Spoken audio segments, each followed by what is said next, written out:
People, sorry for shouting, Deluded. I'm back again. It's always a pleasure to be live streaming and making content with and for you guys. Big up yourselves wherever you are, people. I have a couple of questions. Would you start Merino against Bournemouth?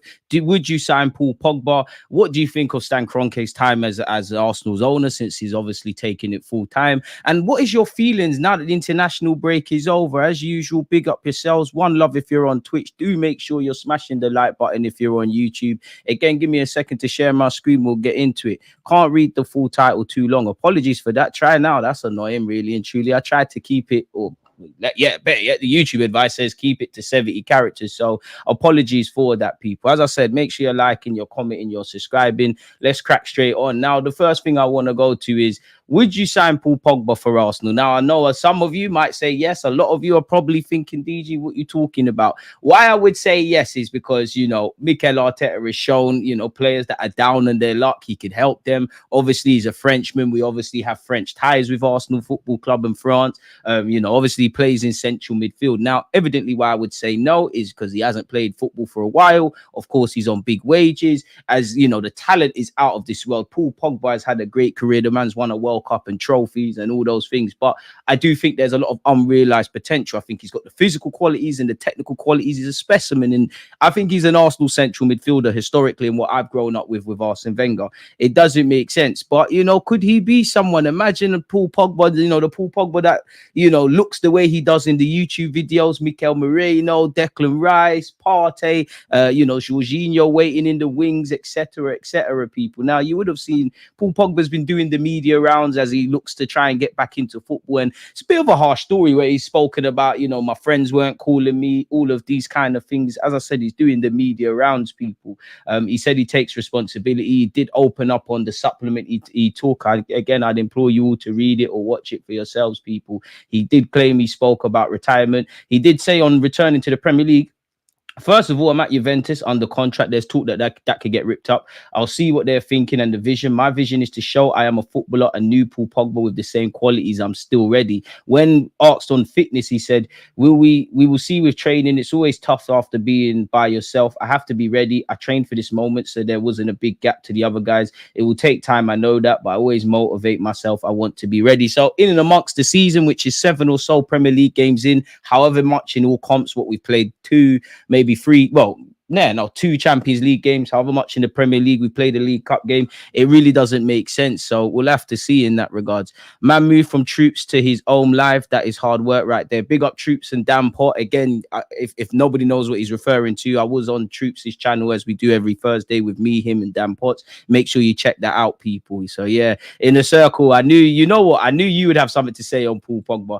Again, I think you should stay away from Paul Pogba, but the sentiment in me, the looking at Pogba on YouTube and FIFA-ish kind of guy in me thinks, he could do a thing. But again, wages. Don't know how much you're going to see that higher level of Paul Pogba. Don't necessarily know if he's going to be in our starting 11. Don't know for his fitness. It just probably doesn't make sense. Hey, DG, you a big Animal Collective fan. I don't know who that is, my dude. I thought we closed the retirement home. Let's not start again. Fair enough when you're saying it like that. Pogba wouldn't last 2 games under Arsenal. Everyone runs to do defensive work. The guy never did that in his life. Bit harsh when you look at him for France. But yeah, I never like to get people down on their luck. Now, Merino, would you not start him against Bournemouth? I would say yes and no. I would say no because obviously he got some minutes, I think he got like an hour for Spain in their last game. I could be wrong, getting some minutes in the legs. Obviously, he's been exposed to 20 plus minutes where Arsenal's concerned. He isn't necessarily the fittest. I don't think Partey or Declan Rice should necessarily be dropped. But I must admit, going into the Bournemouth game, I do want to see Merino. I would like him to play. Obviously, he can play as a 6, can play as an 8, can play on the left, can play on the right. Unofficially kind of played as a 10 for Spain. And obviously, as long as Martin Odegaard is currently out, people, Mikel Arteta has to find solutions. We've seen him kind of do a hybrid kind of role with Kai Havertz and Jesus. We're seeing it with Trossard and Havertz. Could you argue that, not that Trossard deserves to be dropped? Could we rework the midfield at least until Martin Odegaard's back? And what I mean by that is, could you go with Merino, Thomas Partey and Declan Rice? They're all got dynamism. They've all got physicality. They've all got qualities on the ball. And it's I think that would be a midfield trio that could boss the Premier League really and truly. So it's a difficult one. By the way, I'm back at work doing the cabbie thing. Was off for 6 weeks, 6 weeks sick. Apologies. General consensus of London punters are a no to Tuchel. Big up yourself on getting over the illness, my dude. Nice to see you back driving the black cabs. Make sure if you see in a circle, you flag him down, give the guy some work. I must admit, in relation to Thomas Tuchel, I think anyone that has a problem with Thomas Tuchel being the manager, and I'm speaking more what's held in the public, I don't know what the word would be, but I think it's because the man's German, really and truly. Because again, I understand it. If you want a British manager to represent the nation, I'm sure the Spanish, the Italians, the Brazilians, everybody wants that. But what I would say to that is, Thomas Tuchel, yes, there's and one thing I haven't liked in the media, there's no conversations around how will he make the jump from club football into first team, into international football? Who will be his best players? What kind of system? What was Gareth Southgate's team lacking that you're looking to install? Or, how do you feel? Do you feel you can do one better than Southgate, which essentially is winning finals and getting to the Euro finals and doing all those things? That hasn't been said. And I personally, the media controls the narratives. When you look at, Danny Mills, who gave you your caps? Was it not Sven Eriksson? R.I.P. Last time I checked, was he English? I'm pretty sure he was Swedish. R.I.P. Everybody's kind of saying the same things. It's the fact that a man's German. You look at the English and the Germans, they're kind of cousins. No one had an issue when the Queen was German, did they? And what I would say with Thomas Tuchel, no matter what you say and have legitimate question marks about his jump into international football, right? Thomas Tuchel is here. Who's English that's going to get thrown into that realm? Southgate didn't work. Lee Carsley, it ain't going to happen. And last time I checked, he's Irish and nobody said anything. Nobody actually said anything with the women's team either. Thomas Tuchel's here. Who would be the English guys kind of thrown into it? You'd probably say Graham Potter, Gary O'Neill, Eddie Howe. Respectfully to them, are they more attractive? Are they more attractive tacticians and coaches than Thomas Tuchel? Because we speak about you need a manager. Like Thomas Tuchel's got good relations with his players. We look at Gareth Southgate, the front three or whoever can't press. Thomas Tuchel's known for that as well as defensive structure. So for me, I think people are doing too much. It's just the fact that he's German. When you're seeing the Daily Mail come out and say things like, oh, it's a dark day for English football. What the hell is going on, really and truly? It does not make sense. It really doesn't. And again, I know Thomas Tuchel isn't necessarily a Jurgen Klopp, or a better example would be Pep Guardiola. If Pep Guardiola woke up and said, in this hypothetical world that, I want the England job, is anybody going to say no? Because, they probably would, but is anybody going to say no if Pep Guardiola wanted to manage this nation? His language, his country is irrelevant. And you look at Thomas Tuchel, again, a bit of it might be PR, but when you look at his interview and he's saying we, he's saying us, he's actually said it, previously, I feel more respected in England than I do in my homeland of Germany. Obviously, he knows the league. He's worked with a number of Chelsea players. He wanted Declan Rice, for example. He's crossed paths indirectly with Jude Bellingham. For me, it just makes sense. Whether it works or not, I don't know. Because I think, for me with Thomas Tuchel, I love the fact that, you're a tactician, you're a tinkerman and things like that. And there will be times, obviously, for England, you will need to do that. But as you don't know, club football and international football are very different. One, you don't have enough time. You need to find a DNA, a system, and put players in that and work with that.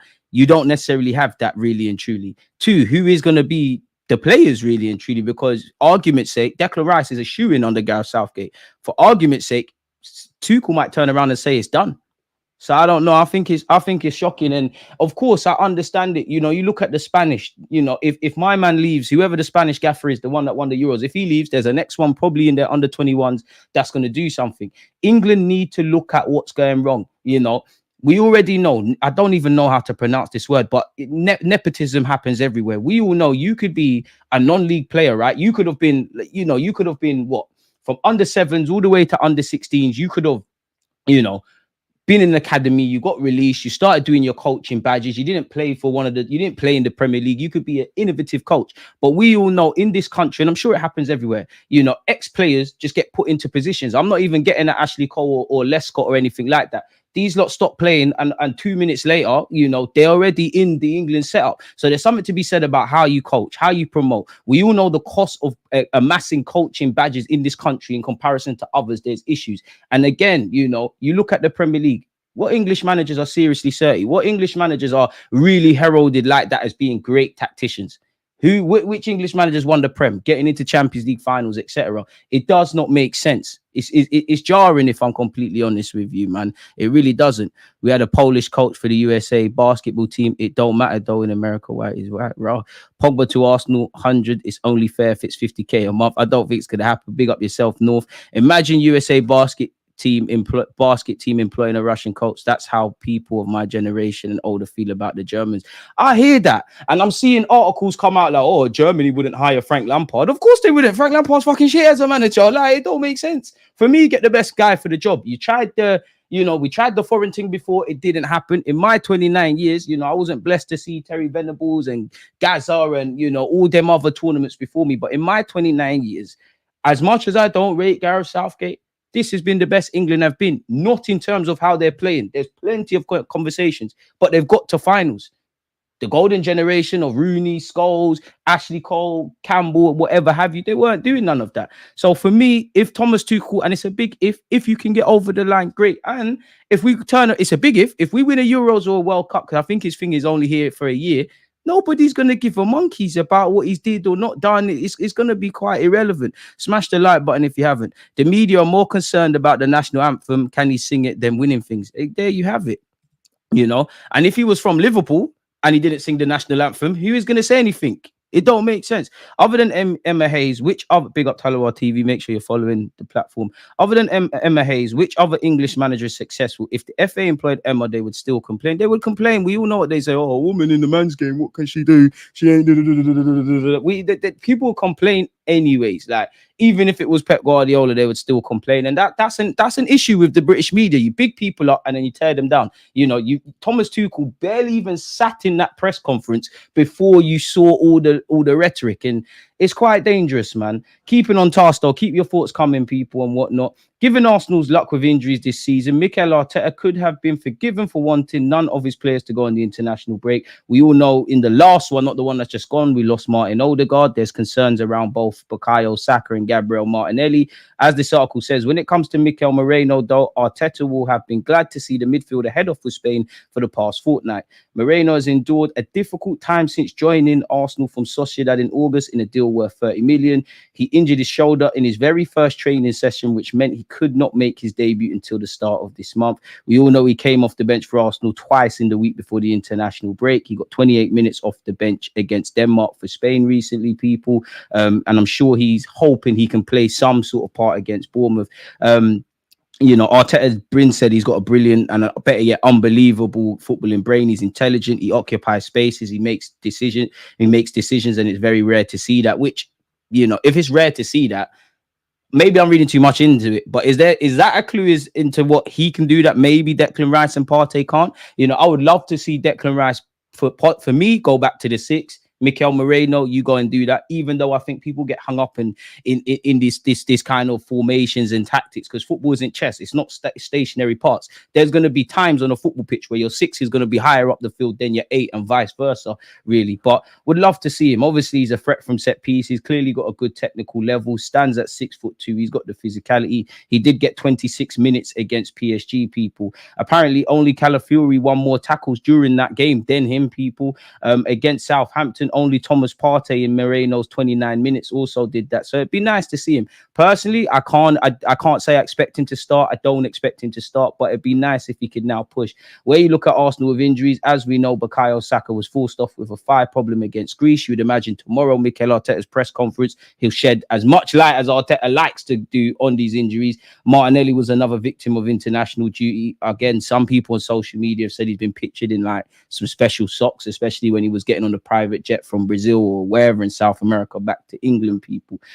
Odegaard's not expected to be back for Bournemouth. Martinelli and Saka, we've gone on. Tierney's still, got an injury with his hamstring. We still don't know for Benjamin White. Timber's had a bit of cloud around him. Kai Havertz going into this international period the same. Partey, fitness, I'm not sure on that with Partey. Zinni's obviously out as well. And it feels like there's a player or players being missed out from such people. So we have to see. Keeping up the theme with Arsenal rumours, again, Would any of you want another defender? For me, I actually feel on the face of it, even though it's being tested and there's a lot of injuries at this moment in time, I feel on the face of it, I love our defensive depth. Again, Tomiyasu's got issues with his injuries, but a fit Tomiyasu, Benjamin White, Calafiori, Timber, Kivior and Zini, and I'm probably missing out someone such as the depth is great. But then could you make a case of, argument's sake, Kivior could be gone between now and the summer?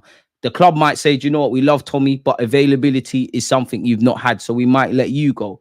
Tierney could obviously go, and there's a couple of other defenders, so surely we could bring another one in. Now, granted, I would love a central midfielder, I would love a long-term wide man or versatile forward. I think every Arsenal fan would love the best of both worlds, in that Kai Havertz continues to do what he's doing, and we also bring in the striker. We've been once again linked with Jarrell Hatter, who's still linked with Real Madrid, and for Hatter, we did try to get him. You can play left back as well as centre half. I do think if there's some chopping and changing, there could be game time afforded for you, but does it make sense to necessarily leave Ajax now and sign for Arsenal? How much would Ajax want, and how much would that affect what we're trying to do in other areas going forward? I don't know.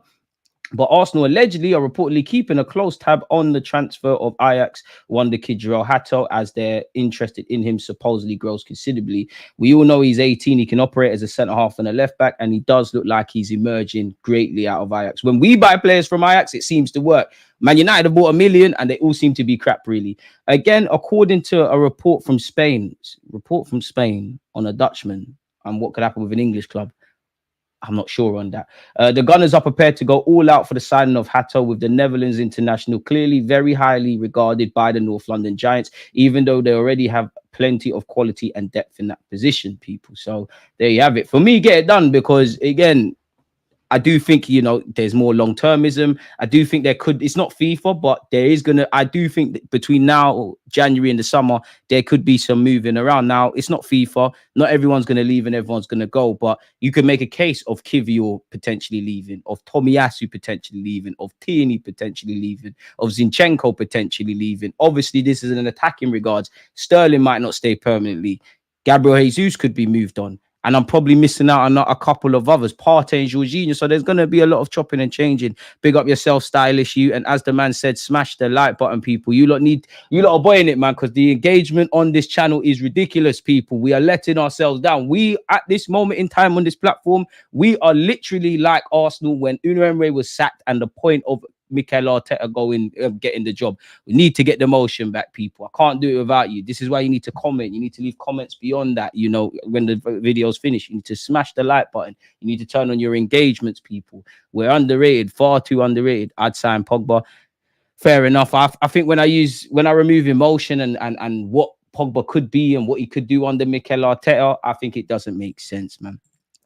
Long way away from the days of Mustafi and Bellerin. Please don't remind me. Bellerin, Marie. Harsh to throw David Luiz in there, but David Luiz, Socrates, another harsh one. Mustafi, he's a goalie, but Runarsson, you know, Cedric Suarez. We've come a long way. These are great conversations to be having, man. You know, a player I wouldn't mind at all for us to sign, David, the Canadian that plays in the French league. He looks great, and Young plays on the front three. Now, when I look at different strikers, they're a bit weird in that they seem to peak later. I must admit, my opinions have consistently rotated where Jonathan David is concerned. When he was in Belgium, I thought, yeah, you were right. A couple of times I've watched you at Leo, I think there's something there. Then there's been a couple of years where I thought, I don't know what's going on. Apparently, he has a 20 million price tag on his head in January, and he will be a free agent. So you could get him for free. There's a lot of upside in that regards. I guess if you sign him, you want him to put serious pressure on Kai Havertz's spot, but also at the same time, he wouldn't necessarily disrupt that. For me, I would rather us go. The dream would be Isaac. I'd rather us get the Sescos. I don't think we're even going to entertain Gyökeres. I think we like him, but I think that's more media led. Gyökeres, people of this ilk, people would be it for me, people. So yeah, we've gone over how. Have you not seen allegedly the kit leaks, people? Apparently, details emerge of the Arsenal 2025-26 shirt with nod to classic. This would be great. It's not as nice as I thought. I mean, it is a blast from the past of sorts, but it's not quite the shirt. Big up yourself, S. It's not quite what I want to see. I must admit, it's not quite what I want to see at all. It's a bit horrible in that regard. Allegedly, Arsenal and Chelsea are closely watching Sporting Lisbon striker Victor Gyökeres ahead of January. That is according to former Coventry, Man United, and Tottenham scout Mick Brown. Does he know Edu? Does he know Arteta? Does he work with them? Does he know the Kroenkes? What's going on? The kit isn't eye-catching, but I must admit, we probably have to wait until it's released, man. We need Zinni gone immediately. I'm not going to lie. I wouldn't. Do you know what? With it being in the midst of a season, if we get a decent offer for Zinchenko, I'm not against it. I don't really care what a player's worth, but I would reckon, I do think Zinchenko's got unique qualities that other players don't. I think he's probably the best in the middle and final third of that inverting passing stuff. But he can't defend. He's a liability. And obviously, where his injuries are concerned, the man can't stay fit. So for me, if offers come, make it happen. And again, I don't care how much a player's worth, but I'm sure he's probably not the highest of wages, really. And we are going to get in a realm where, if we want to be like Man City, where you're going to have players that sit on the bench or not in the starting 11 that are on big money. But you could argue, if you could get a transfer fee and sell Zinchenko, Gabriel Jesus as well, probably them resources there could be reinvested. And, you look at Gabriel Jesus and Zinni, more so Zinni, because I think he's got less to run on his deal. Doesn't make sense to renew it unless you're trying to protect some sort of transfer value. It does not make sense. And again, we don't know, anything can happen, but it's quite radio silence in that regards with Zinchenko with a renewal. You're hearing more noise about Arsenal trying to get Saliba to sign a new deal. Allegedly, this scout said, I was surprised he was allowed to go abroad in the first place. When he left Coventry, I expected a Premier League club to swoop in for him because I was told there was plenty of interest. He's a player I like from what I've seen of him, and I know some top clubs have been interested. Arsenal are one club who have been closely watching him in Portugal, and Chelsea too, but there are lots of clubs interested if he becomes available. But I don't think any clubs would be willing to spend upwards of around 80 million for him. It's a big commitment to a player who, as good as he's been, is playing in a weaker league than the Premier League. So that's something that goes around against him. But what you're seeing, what he's done for club and country recently, surely that can't be a thing. Would you rather sign Isak or Gyökeres? I like Isak. I mean, I like Gyökeres, obviously the goals, eye-catching stats, you want that. That's the main thing you want from a striker. But in the modern day and in the Mikel Arteta system, goals are not everything. It's about all the other things that you're doing. And I like I like the way he works the channels. I like his selflessness for his teammates. I love his versatility. He can drop deep or he can be a target man. I like everything I'm seeing from Gyökeres, but I would rather Isak. Isak's the dream. There's a number 14 shirt free. You're wearing that already. You love to score against Spurs. You've worked with Mikel Merino and Odegaard before. Link up again, man, if I'm honest with you. So yeah, I mean, I don't know if we'll sign people in January. I'm very pessimistic whether we sign a central midfielder, a winger, a striker, all of these kind of things, people. But surely we sign a goalkeeper or two. Even going into the weekend, Neto can't be on the bench because ironically he's been on loan. I mean, the man can't play 2 games against Bournemouth. He can't be on the bench in the League Cup. Probably need to be assessing the keeper. According to Mundo Deportivo, Arsenal transfer target Joan Garcia's release clause will drop down to 20 million from 25 million in the January transfer window. Why is that, people? As per the report, the release clause will rise to 25 million after the 15th of January. So is it dropping or going up? The report has also mentioned that the release clause will rise to 25 million if he's called up to the Spain national team. So how's it dropping down from 20 and then this is saying it's going up to 25? Are people even looking at what they're reading? We've been linked with Napoli's goalkeeper Alex Meret, who, although has an option to extend his deal by a further year, has 1 year left on his deal. We need to assess things. Thomas Partey is still being linked with Barcelona for what it's worth. We've been linked with a centre-half as well, people. Arsenal prepared to make 42 million bid for Isaac Hein, who plays for Atalanta.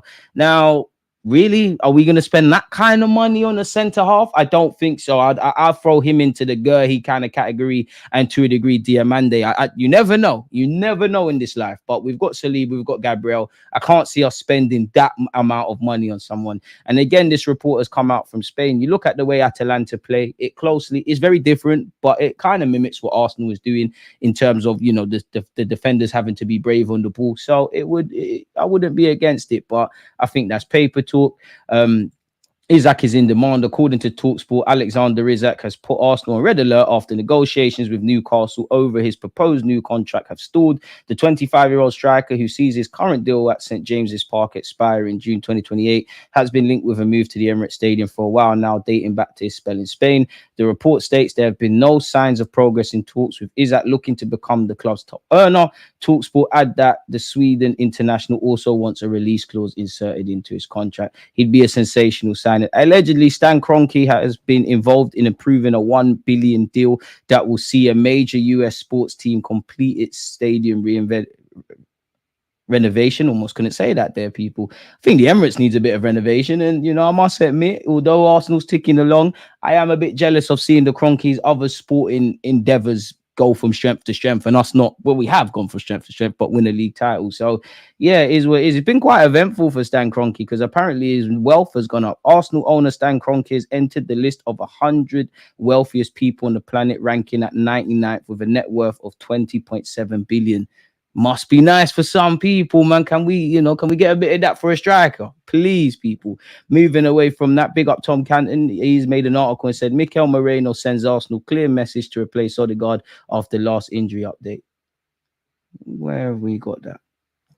I think this is more of a general piece. So yeah, big him up. It'd be nice to see him. Apparently Sesko is drawing interest from Manchester United as well as Arsenal, and both clubs are still going to be monitoring him ahead of next summer. Moving away from that, my boy Smith Rowe has come out with an article. He said, I'm shy, but I turn into a monster on the pitch. Let's see exactly what the man has said, people. He said, I kind of just turned into a monster. I just tried to let it all out. I tried to put it in as good a performance as I can. I tried to play every game as if it's my last. I just tried to give everything for the team that's important. Doing quite well at Fulham. Hopefully it continues. He said it's surely also exhausting to play like that. He said, no, not really, because I'm so relaxed and I reserve my energy.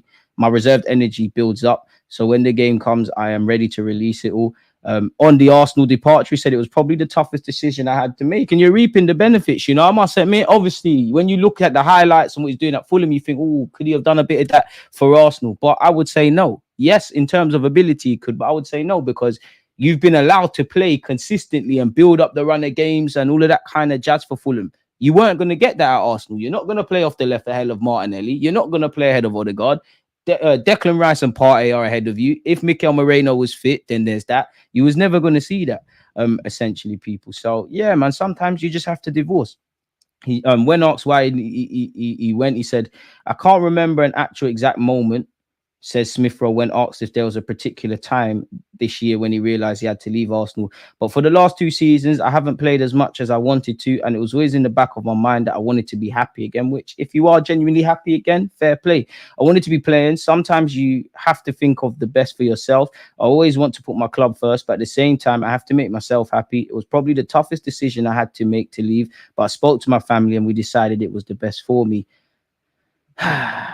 And then he said on his injuries, he said really difficult, definitely ups and downs with injuries, and then getting back fit and then not getting the opportunities that I obviously wanted. But at the same time, Arsenal were pushing to win the league, so I had to wait and be patient. It was really tough. My family were there for me and I tried to stay as positive as I could, but it's football and these things happen. Coming through the academy, all I wanted to do is just play for the club. And when you're not getting the opportunities, there's only so much you can take. Like I said, there's no bad feelings or anything. I'm still supporting them. I still talk to a few of the boys. It's all love. Big up yourself, man, and long may that continue. Moving away from that, we've obviously gone over Alexander Isak, but apparently Sesko and Isak are still on the radar for Arsenal as the search for a striker continues. Our next 6 games sees us on Saturday travel to Bournemouth, in which we're doing a watch-along. Shakhtar the next Tuesday. Then we got a big one against Liverpool. Probably a chance to rotate to a degree. I think we have to be significantly stronger than we went out against Bolton, but we've got Preston away, then Newcastle away, and then Inter away. So, hey, 4 of the next 6 games, 5 of the next 7, I believe, actually, are all away from home. So that's a techie one. Kieran Tierney, a forgotten man. Allegedly, Celtic are reportedly keeping tabs on him. I'm sure they would love to get him on loan in that regards. Whether they can afford it is a completely different entity. This is just for me to read, people. This was just for me to read, so I won't bore you lot with that.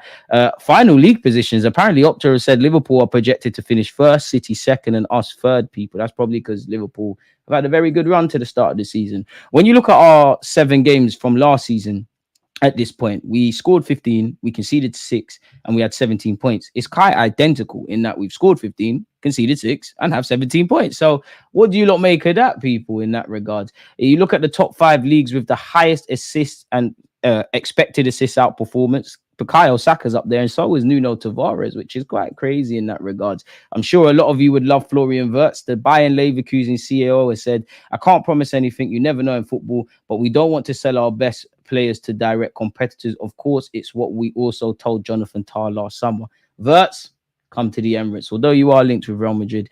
Somebody mentioned Jonathan David. Apparently, Jonathan David will not renew his contract at Lille and will become a free agent this summer. Inter and Juventus are two clubs who are active to the situation, with Barcelona yet to make a formal contact. Premier League clubs are expected to make a move in the coming months. If Man City are found guilty and severely punished due to the 115 charges, which apparently there's going to be something around that next week, the feeling is that Pep Guardiola would be more likely to sign a new contract out of defiance. Just leave, man. Just leave. Kai Havertz has been doing his thing, people. This article really has no relevance, but I just think it'd be interesting. You won't be surprised to see an Arsenal player top of the list. Since the start of last season, Kai Havertz has scored 5 Premier League goals in the 80th minute or later. During that time, only Haaland with 7 has scored more late goals in the Premier League, but Havertz comes out on top for late winners. Fair enough, man. Hopefully we don't need a late winner against Bournemouth. We've definitely gone over that. Calafiori details Mikel Arteta phone calls and what Arsenal boss had to explain. It's quite funny, you know. I'm sure you would have seen the social media clips. People, smash the like button if you haven't, in which he kind of spoke about, you know, he learned English via listening to UK Drill and Netflix. Is quite crazy. What specifically did he say around Mikel Arteta? He said they started so early, around 1 year before. So when you see these articles, how Calafiori weren't on the list, wasn't highly targeted by Mikel Arteta, if the man's been chatting to you for a year, what do you think is going to happen?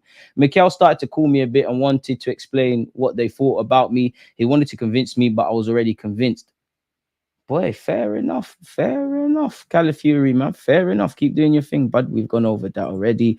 Arsenal target Kai Havertz 2.0. We've been linked with another Atalanta player, people. Arsenal are monitoring the progress of Atalanta forward Charles Di Catalea. I can never pronounce his name. He was at AC Milan as they look to bolster their forward line. I mean, I can understand it. Can play up front as well as a couple of roles. Not really convinced on it, people. Apparently, we face competition from West Ham United, Newcastle United, Manchester City, and Tottenham Hotspur in the pursuit of him. Apparently, the Belgian international only has 1 goal in 10 Atalanta appearances so far this season, but has netted 14 goals and provided 11 assists during his debut campaign at the club in 2023-24. Big up Rants for the raid. Rants Rooney, my guy. Appreciative for that one, my dude. So yeah, hey Rants, if you're listening, check your email.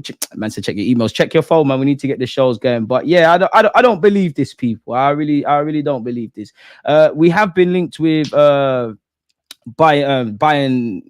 Borussia Dortmund, apologies, Jamie Gittins. Apparently, he's got a 50 million price tag on his head, people, which is obviously very, very interesting in the sense of, you know, is that the price tag that we could sign him for? Apparently, Eze is priced out of a move away from Crystal Palace. What has this said? I don't think clubs will be meeting that release clause. Eze ain't really done much at this moment in time. I think he's having a bit of a underwhelming season, but I'd have him at Arsenal. And I'm sure, you know, obviously Rants has raided the channel, so there's a bunch of Man United fans. I'm pretty sure there isn't a Premier League fan of a traditional top 6 side that wouldn't take a chance on Eze, but he'd probably be priced out of a move. Somewhere down the line, I'd expect him to leave Palace, but they won't get that price for him, and they didn't have any offers in the summer. You would have obviously seen Crystal Palace speak about it. Crystal Palace's CEO speak about it. Crystal Palace have got to have bids on the table before they start making demands, and that didn't happen in the summer. He's a very talented player. There's no doubt about that, but I think he's a player who needs support. He needs players around him who can feed him the ball and let him do his thing. If clubs are going to pay that money like that, they'll be looking for a player who can lift the level of their team by themselves. And does Eze lift Arsenal starting 11?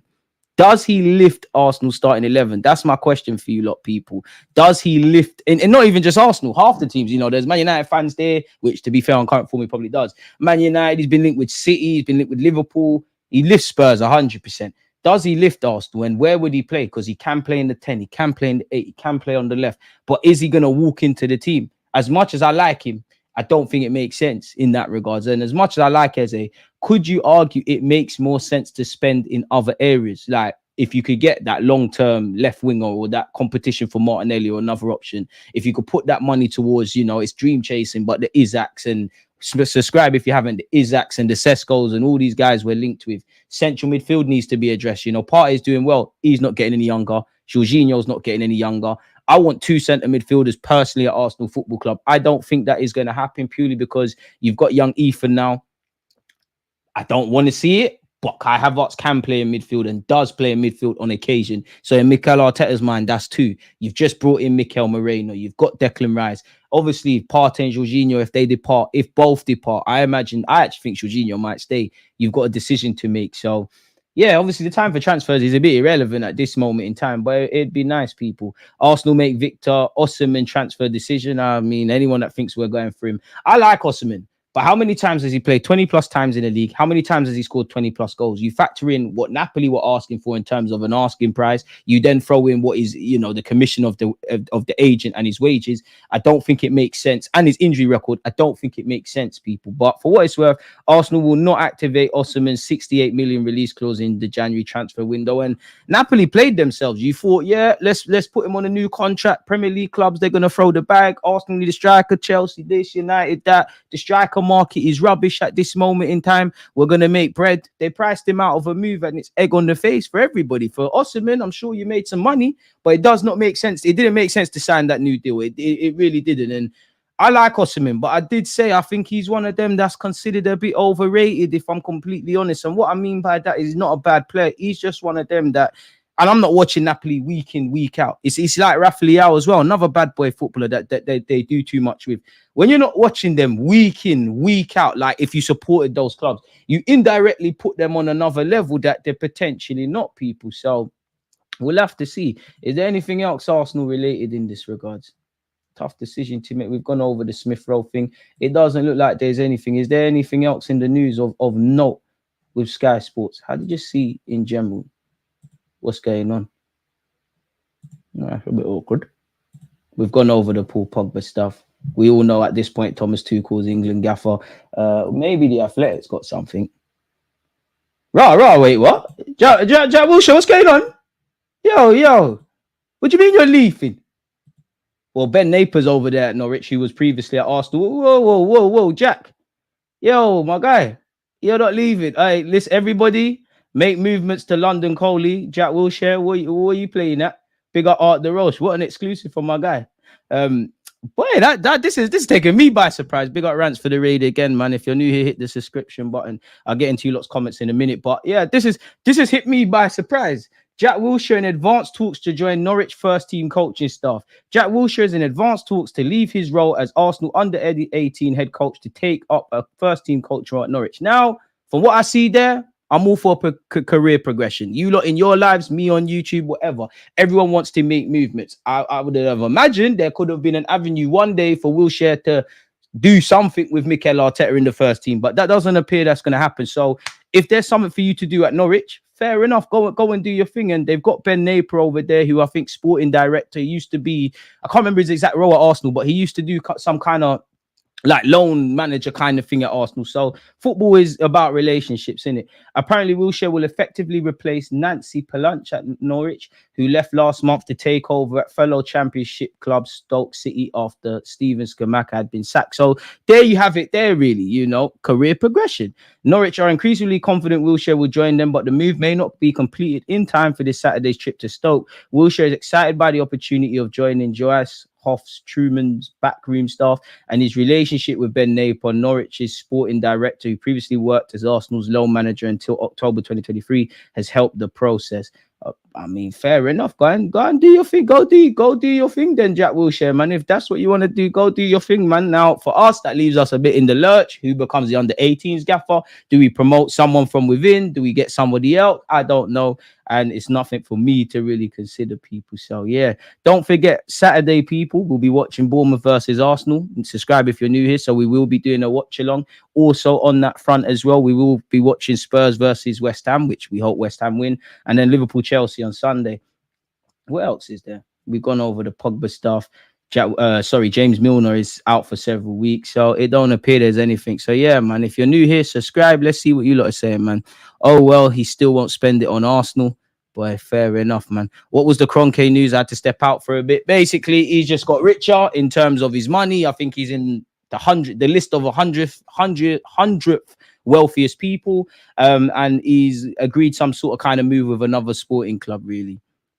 Mehmet Ali for promotion. Mehmet Ali's already the 21s gaffer, really. So the only promotion Mehmet Ali could take is if maybe he wants to step into the back room, potentially. Maybe if Arteta says, yo, I've got a job for you in the first team, or, you want to try your hand at management in the proper game somewhere. I don't know, people. It's a shame, though, because I did like to have,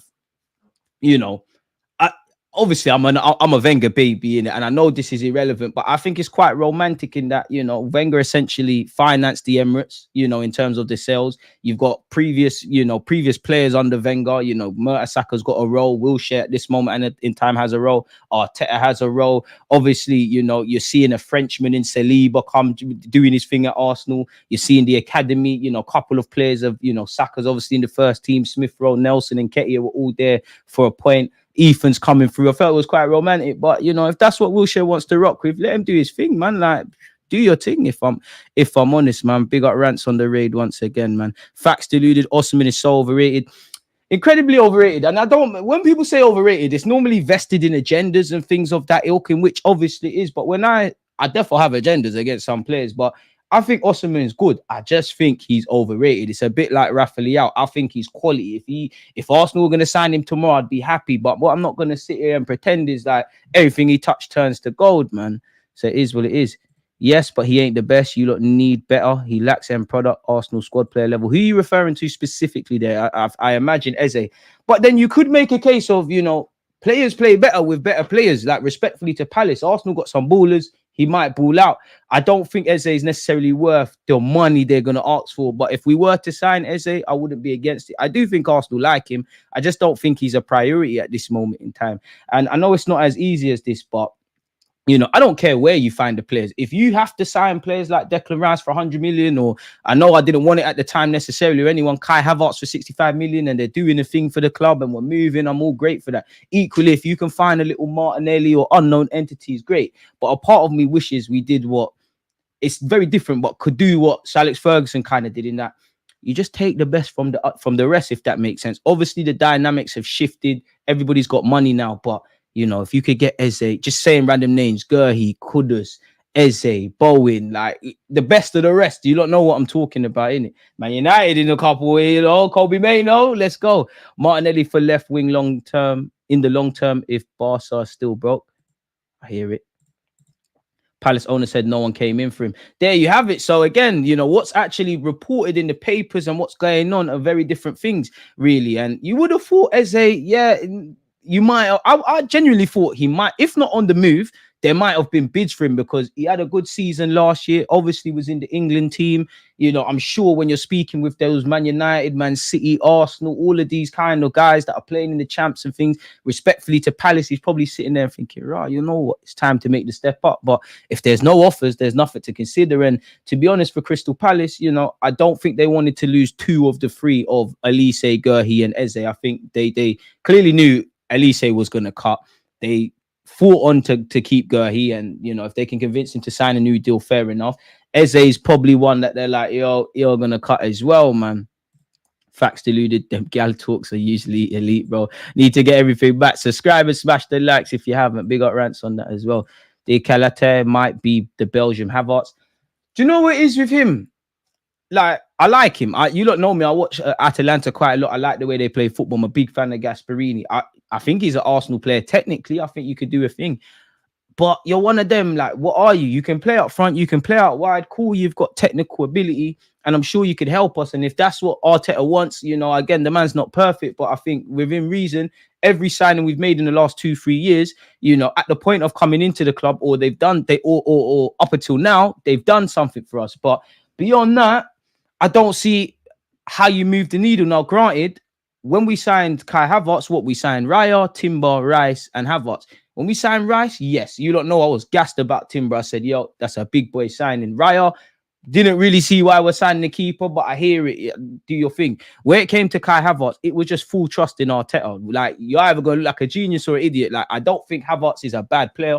Of course, we agendaed him when he was at Chelsea. He's an easy target. But you know, it worked out. So if Arteta wants that, great. But I kind of want some players for my team where you can just, a bit like Declan Rice, you can just see, we sign you, we're wavy now, we're lit, we're gone now, we're gone. I don't really want these players that can play everywhere, but what are they? And I know versatility is something Mikel Arteta seeks, man. Now that Rodri is out for the season, I think Liverpool might be more of a danger team than City. Now, injuries harm everybody, right? They can affect everybody. Injuries, you know, prime Barcelona, well, to be fair, when you got Suarez, Neymar, Xavi, Iniesta, Pedro, Pedro, it was Pedro, innit? David Villa, all of these guys, great. But even if they lost Messi, they'll struggle. Injuries can affect anyone. God forbid if we lose Saka or Saliba or anyone else, we're in issues, right?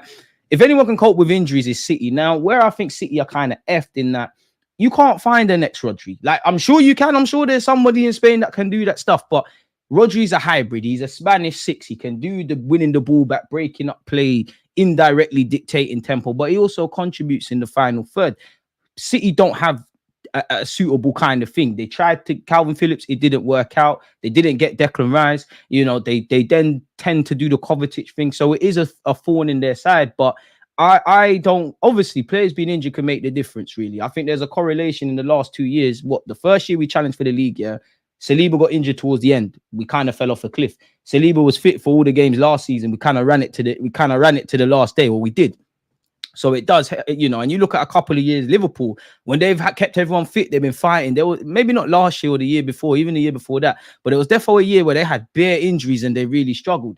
But I think Rodri's the difference for City, but I don't agree with this rhetoric that, Rodri's injured, City are in trouble, really and truly. They've still got several good players. We all know at some point this season, they're going to go on a mad run. Obviously, you know, you look at, speaking of just Arsenal and City, you know, you've got Arsenal hungry. We haven't eaten. You know, there's no food in the fridge. City, they've been there, done it, wore the t-shirt several times.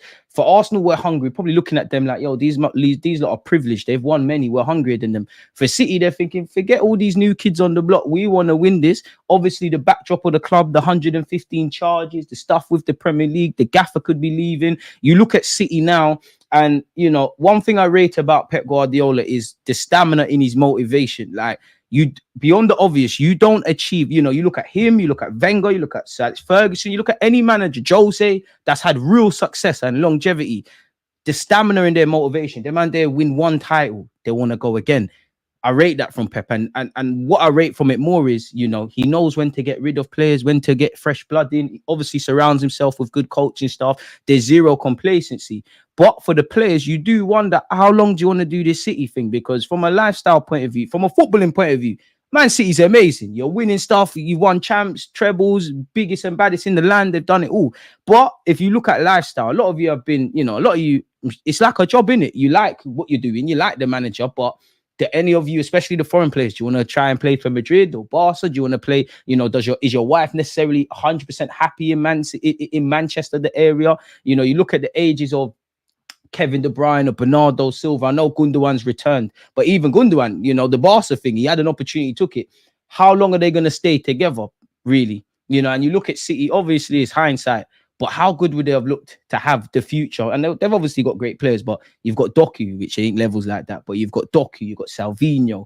If you kept Cole Palmer, you'd have him, Rico Lewis. I think Foden will grow in importance because sooner rather than later, he's going to look left and right. There's no Rodri, there's no this guy, there's no that guy. So be quite interesting. Liverpool are still up there. Now, for Liverpool, it's a wait and see thing. I think Arne Slot's doing well. I think the biggest testament I like from Arne Slot, for me, Gravenberch looks 30. That's something he didn't look under Jurgen Klopp. So we'll have to see with Liverpool, but they're doing their things, and kind of similar to City, where you look at my club, Arsenal. Yeah, we've been the bridesmaids, not necessarily the groom in the last 2 years.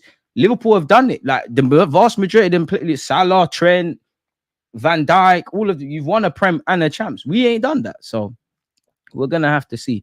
Facts now that I know Isak is possible, I think we should go for him. But I definitely wouldn't complain about us going for Gyökeres. Is that really feasible? Because I think Isak is a thing where you've got to put the money down in it. Like we're in that world of the Premier League, and hindsight's a lovely thing. But where you look at Kudus, Isak, Eze, like half of these guys, and hindsight's a wonderful thing. For me, you need to be, but again, for the fifth time, hindsight's a wonderful thing.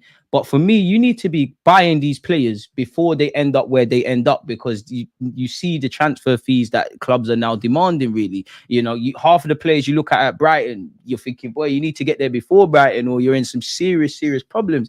So it all depends. I think for Isak, it's a case of the money. Like, I think to get negotiations started, I think you've got to bid 70, 80. And if you're Newcastle, you're probably pushing for 100 odd million quid, really. You'd also need Isak to do his part and make it abundantly clear, I want to leave Newcastle. And also, again, how much is the wages? Like, the wages is one thing, it's a big money. But what I meant to say is, How long is he? How long? Quite simply, is he under contract? Like, I'm sure there must be a decent amount. 2028, so that's 4 years. Really, they got a bit of wiggle room. He's 25. You don't really want to play around, but you got a bit of wiggle room. And you'd imagine Arsenal being the Champions League. I don't know for who we sell, but you'd imagine if Gabriel Jesus, Kivior, or Tomiyasu, Zinchenko, maybe Fabio Vieira, Partey's wages off the wage bill, the resources start to look a bit more healthier where Arsenal's concerned. But it's put up or shut up with these kind of players. If you're not going to put down the bread that these guys want, forget about it, really and truly. Big up the Twitch gang. Make sure you're doing your thing. His agent just using our name to get more money. And also with the Isak thing, Arsenal need a striker. We clearly like Isak. He's linked up with a couple of players before. We've been linked with him before. So the rumours kind of make themselves. But crucially, it is, a lot of agents put little things into the press, really. Like, as we all know, what's going on in the world of football and what's actually, what's being reported in the press, and what's actually going on in football are two very different things. Eze is the perfect example. In the summer, you type Eze's name in, Man City, Man United, Arsenal, new contract, this, that, and the other. In the real world, the real world of football, it was just bare silence. Nothing was really going on. Thoughts on the large list of free agents available next summer, DG? Sane, David, Tar, Davies. Is there anyone you'd want to see or think Arsenal would take a shot on? I mean, if there was one player, it'd be Trent Alexander-Arnold, really, Wait, one sec. Free agents 2025. Let's see. It'd be Trent Alexander-Arnold, but that's absolutely dream chasing, man. Let me see. Is there any way you can see the list? What's Transfer Mark saying? I mean, I don't know how accurate this is or if anyone signed a new deal, so you'd have to forgive me. But to humour you, Trent, I'm having you. Sane, the illusion of Sane, what you look like on YouTube, what I think we need, great. But when I break down your level of consistency, your injuries, I think you're quite hot and cold. Yes, your Premier League experience. I wouldn't be against Sane, but it just feels like I'm like 70% convinced when I consider all factors. Salah would be lovely. That's a myth. Alphonso Davies would be lovely. That's a myth. Would not mind Kimmich at all. Wouldn't mind taking a chance on Jonathan David. As I said, I would want to explore the Isaks, the Yokerezes. The list goes on. Then maybe Son Heung-min's contract. Some of these guys might have options of another year, so you never know. Son, not really the Son you used to be. And I don't think you'd cross the divide. Kevin De Bruyne for a year would be lovely. That's a myth. Jonathan Tah, it's a no from me. Van Dijk, wouldn't mind it.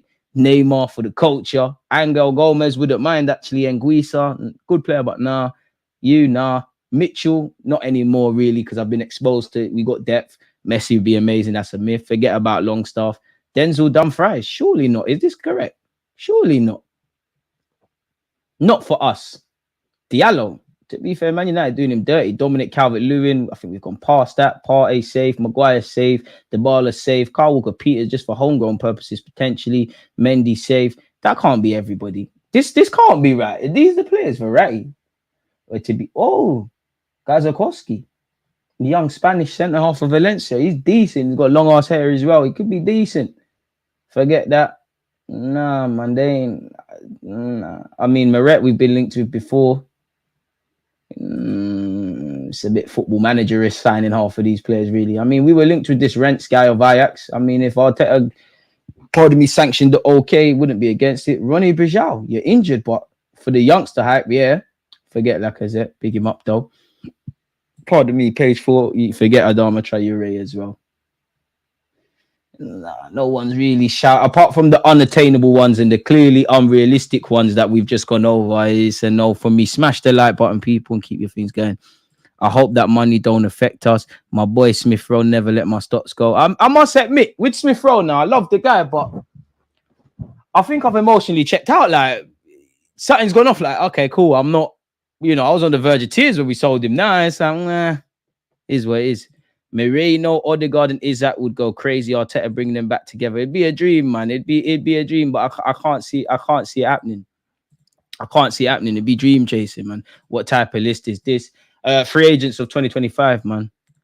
L bags. We need at least 2 Prems and a champs in the next 5 years. I'm not happy with you, fair enough, you're getting on to me for Gabriel Jesus, but don't think I didn't see them comments, so you're dissing me. Don't come over here act brand new after you're getting on to me, on the last one. Eze is a good techie player, but end product isn't that good. True.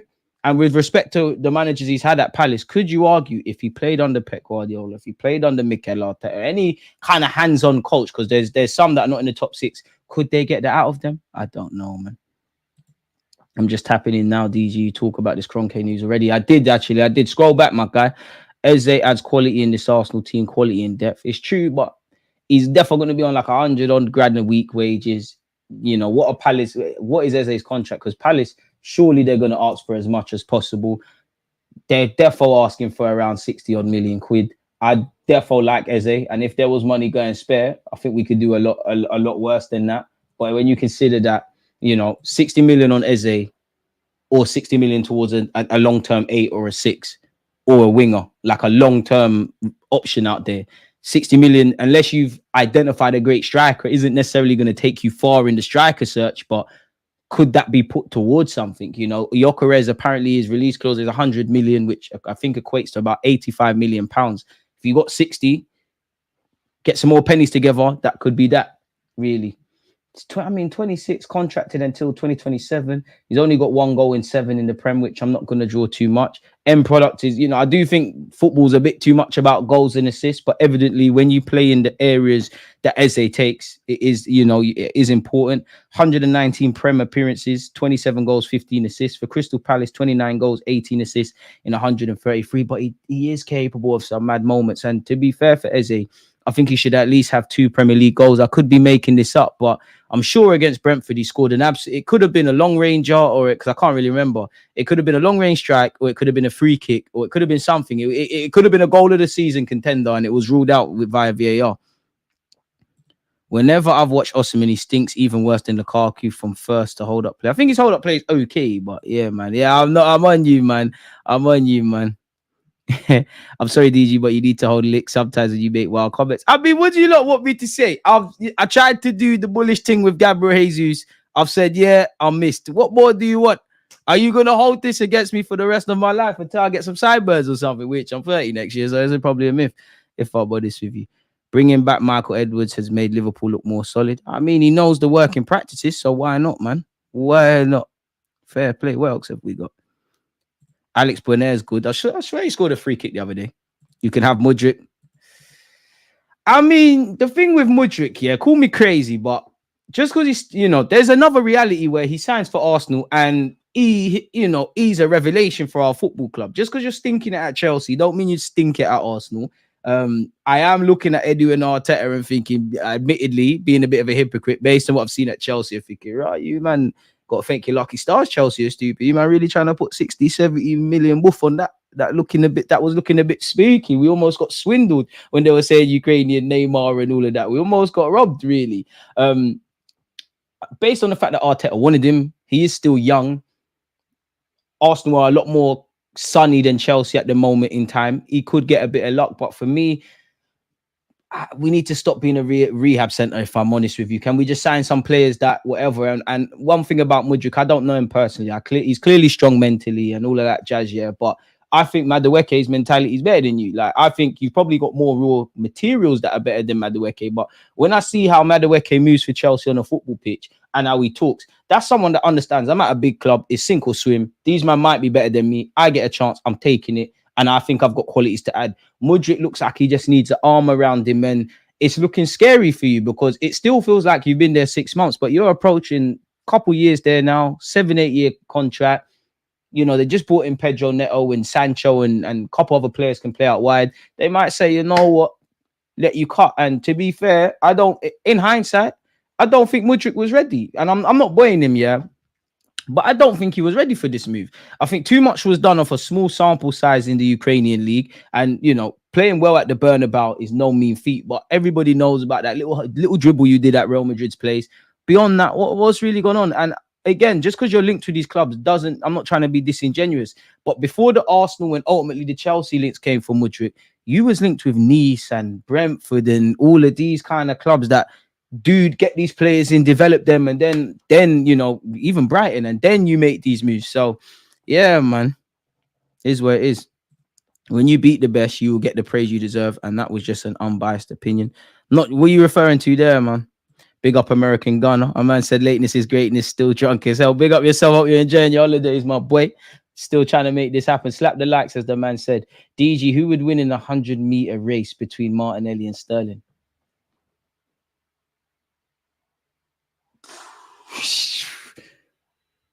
Martinelli. Surely Martinelli. Like, Martinelli's gonna run like a grown man, not Shaylee Fraser. I love Sterling, but Sterling doing all of that, that's a myth.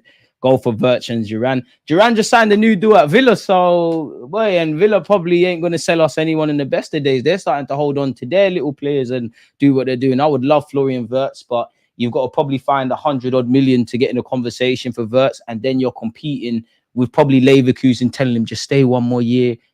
Real Madrid apparently are linked with him. Who else is there? Bayern Munich are in there. And you know what? City have been linked with him. Chelsea, whether they're in the champs or not, they hear Wirtz is involved. They're going to get involved. Just about anyone that's somebody in Europe is going to have a conversation, man.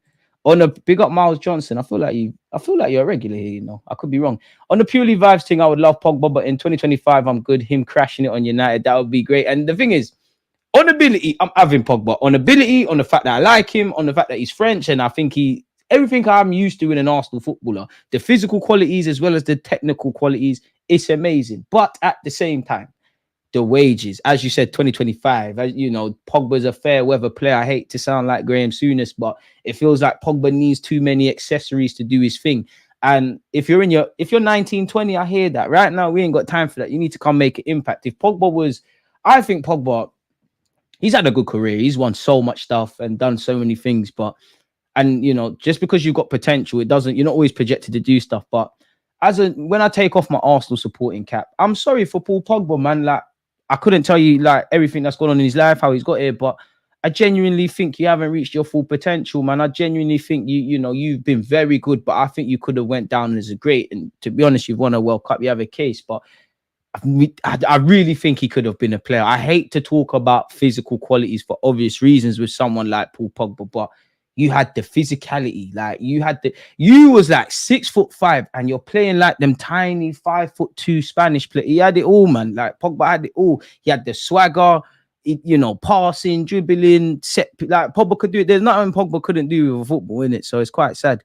He'd be decent at Arsenal, to be fair. He's needed a system and good coaching to develop, but we failed him by hiring bums like Lampard and Pochettino.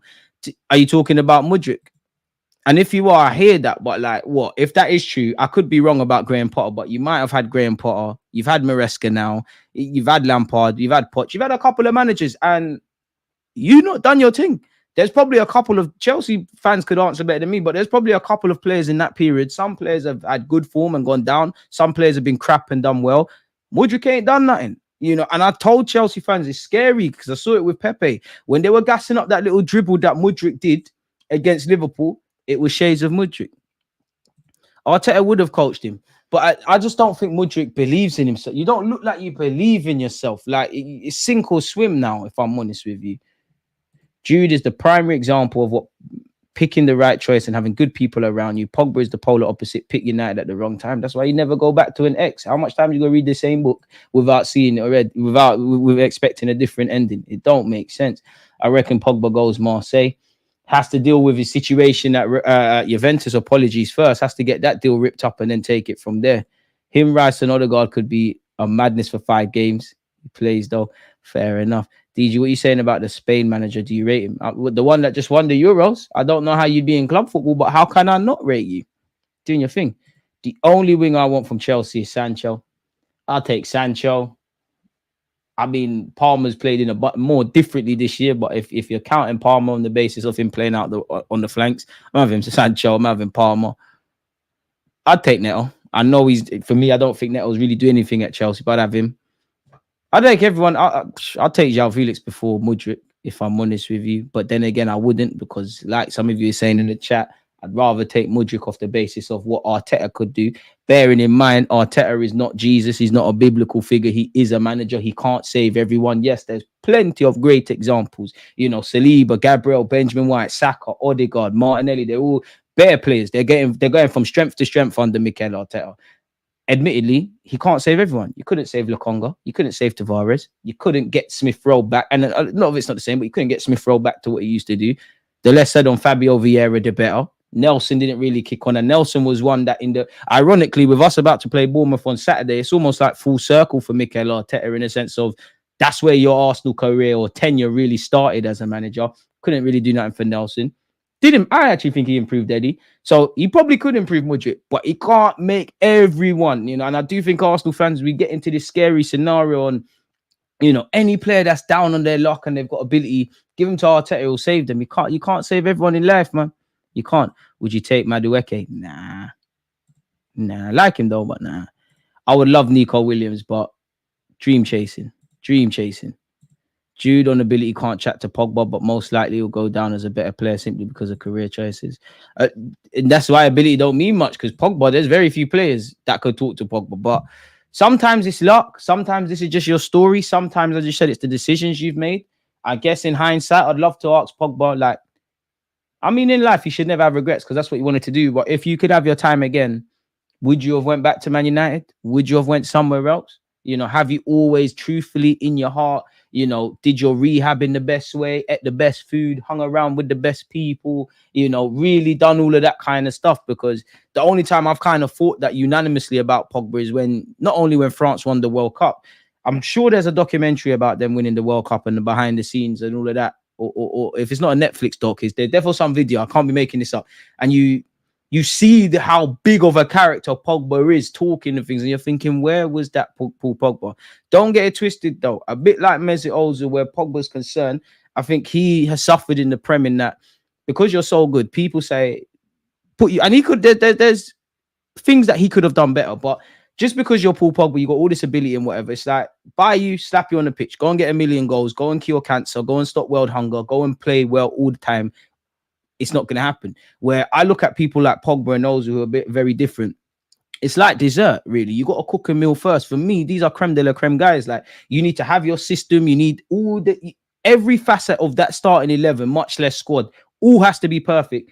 And then you sign these players and they thrive. And if they don't, they hold it, really. And they still have to hold question marks. But then you can't just sign these players in a broken system and think they're going to make it happen. And that's where there's been plenty of times Pogba, Ozil, other players, if you've played poor, you should have be held accountable. But we all know it goes from fair criticism and balance to just simply put scapegoating, essentially. So, yeah, Pogba in ability is not that guy. He has X factor and athleticism. I don't think Jude Bellingham's the most eye-catching or footballer, but I'm not saying you, but I think people act like Bellingham's not a baller, man. You got a better touch than Mudryk, DG, keep him away from the carpet. I don't think so, but I'll take that, man. Boy, most of the chat has a better touch than him, to be fair. His life's not fair, innit? Because at the end of the day, he's on a 7-8 year deal. How much is Mudryk earning at Chelsea? Because life is not fair. He's on a 7-8 year deal, chilling in London, getting bread. And I know his agents are laughing. How much is he? 23 as well now. 24 in the 5th of January. You can't be on anything more than 100 grand a week. In fact, you probably could, Well, what site do you go on to look at his wages? Either way, if you got an 8 year deal, you're laughing. He earns 97 grand a week, it says there. Well, you're not going to get a renewal. It all comes down to the players to perform, not just Arteta. There you have it. What are you saying about Tuchel as England coach? I think you mean, in my opinion, he's a good coach, could do well. He's just a bougie Southgate, in my opinion. I must admit, I'm exhausted speaking about Thomas Tuchel, and I spoke about it at the start. What I would say is, whatever criticisms, fair criticisms, I'm not talking about, we all know just all the conversation about his nationality and all of that jazz.